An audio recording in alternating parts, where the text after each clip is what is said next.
Hi guys! Welcome back to my channel. Ang gagawin ko po ngayon ay makeup tutorial. So, ayan. Ito yung final look. So, i-insert ko na lang yung video. Hope you like it, guys.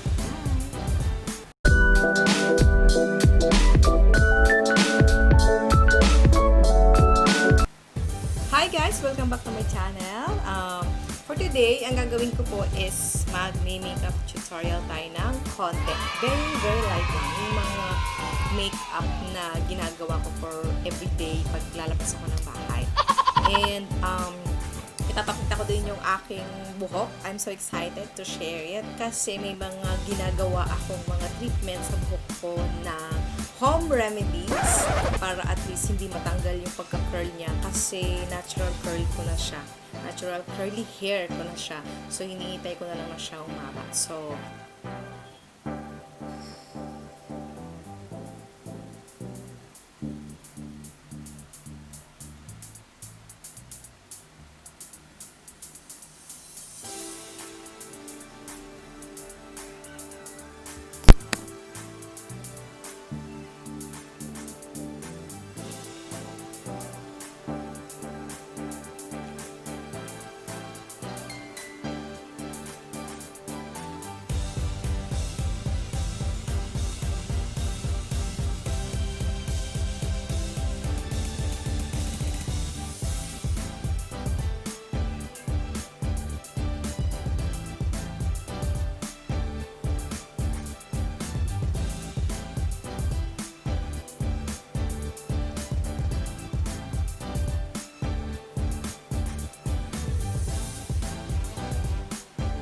So, kanina, naglagay tayo ng foundation. So, yung foundation, kasi guys, dapat pipili tayo ng foundation na babagay sa skin natin. So, kasi ako is, oily skin kasi ako. So, ito yung tinry ko. Ito muna, kasi hindi ako, ayaw ko bumili ng sobrang laking foundation, tapos hindi naman siya bagay sa akin. So, sayang lang. So, ang tinatry ko lagi is yung mga sachet-sachet lang muna. Para at least, kung bagay sa skin tone mo, so yun lagi yung gamitin mo. And yun nga, so dapat alam natin yung type of skin natin. Halimbawa, dry skin ka, oily skin ka, or sensitive skin ka. So may nakalagay naman yun sa cover ng mga foundation or mga makeup na gagamitin natin. Dapat alam po natin yan para at least hindi na nagkakaroon ng side effect sa ating face kasi, diba? Face yan eh. So dapat nating ingatan. Then, susunod ko po is concealer. Tinry ko itong concealer na may bilin kasi medyo matagal. Kasi hindi naman ako talaga lagi nag-makeup. So, maglagay lang tayo ng light. Then, punch lang na ganyan. Kasi naglalagay po ako ng ganito talaga. Kasi, in other words, ako po ay bagay. So, yun. Konting lang, puyat lang. So, may eye bags agad si Lola. Yeah. So,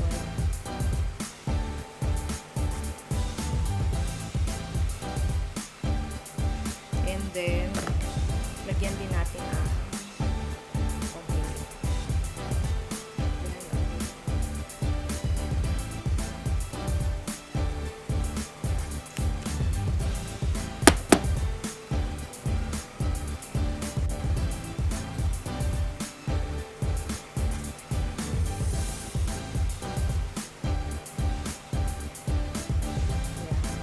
pantayin lang natin guys para hindi magbuo-buo.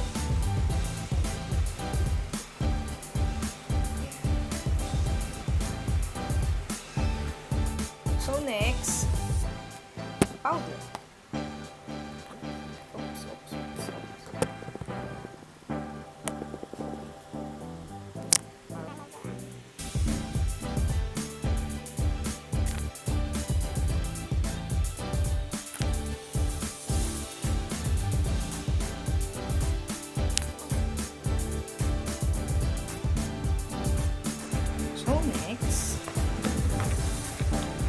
Uunahin natin yung mata. Hindi po kasi ako maglagay ng makapal na eyeshadow. So, ang next natin is eyeliner. So, bumili ako ng eyeliner sa BYS. Ayan.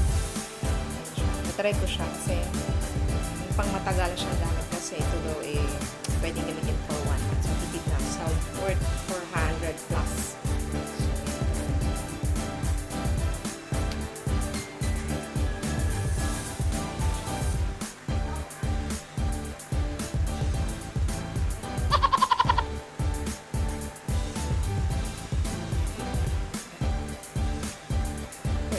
Ay, malaki ko sa lang.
Then next,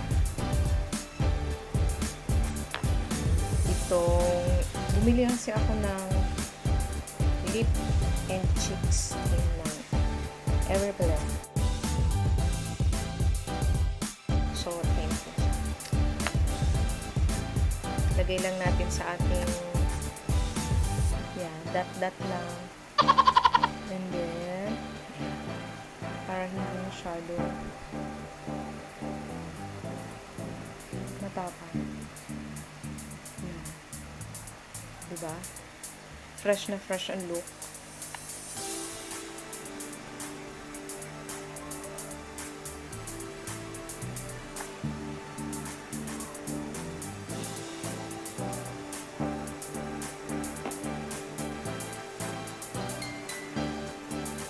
Kalat na natin dito. Bye.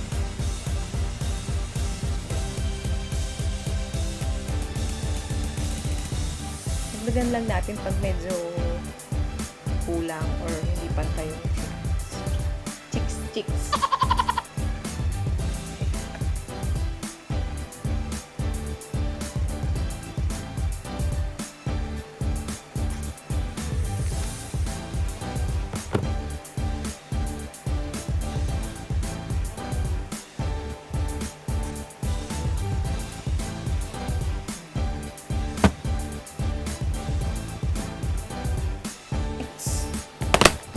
Ating mascara. So, BYS din ang aking ginagamit ng mascara. So, curl muna natin ang so, curl naman na yung pilik ko, kaso lang medyo gusto ko na punch.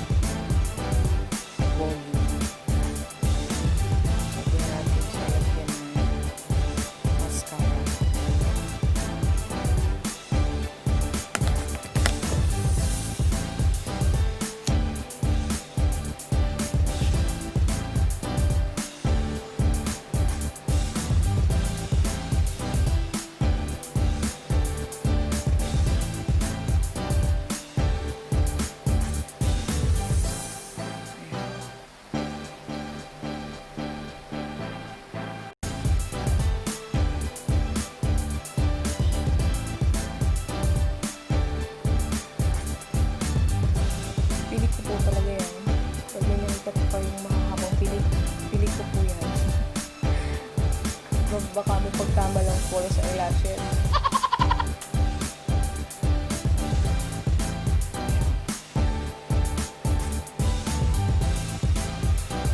So, mga gantong makeup lang ako lagi. Hindi ako masyadong maki-eyeshadow. So, gusto ko simple lang. Yung kitang-kita yung aking kagandahan. Charot. So, ayan.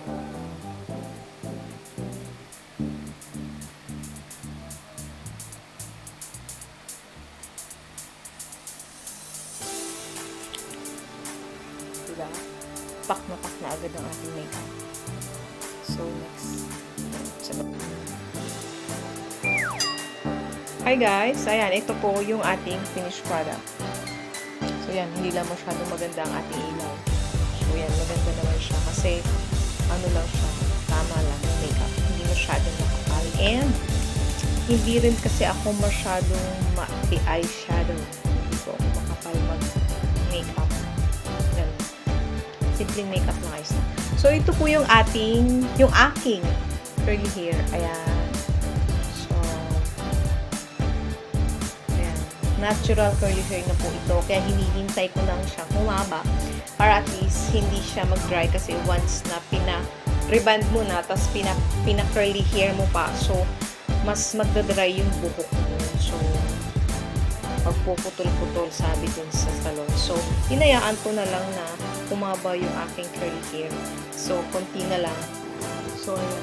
Konti na lang. Mga ganito na lang kahaba yung straight hair. So, hihintayin ko na mas humaba yung kulot na buhok. Kasi, pag pinutulan ko siya, bubuhag-hag siya. Yung makapalang buhok. So, medyo matagal-tagal pa ito. Ayan. Pero next year, mahaba na. May mga home remedies kasi ako na ginagawa sa buhok ko para at least hindi matanggal yung pagka-curly hair. So, bawal, hindi ko siya sinusuklay everyday and hindi rin masyadong shampoo. So, ganun yung ginagawa ko kasi mas siya, nagbubuhag-hag after. So, ginawa ko kasi yun po. So, nagbubuhag-hag talaga siya. So, dapat conditioner lang. Yung conditioner na para sa mga curly hair, meron akong binili sa cream soap.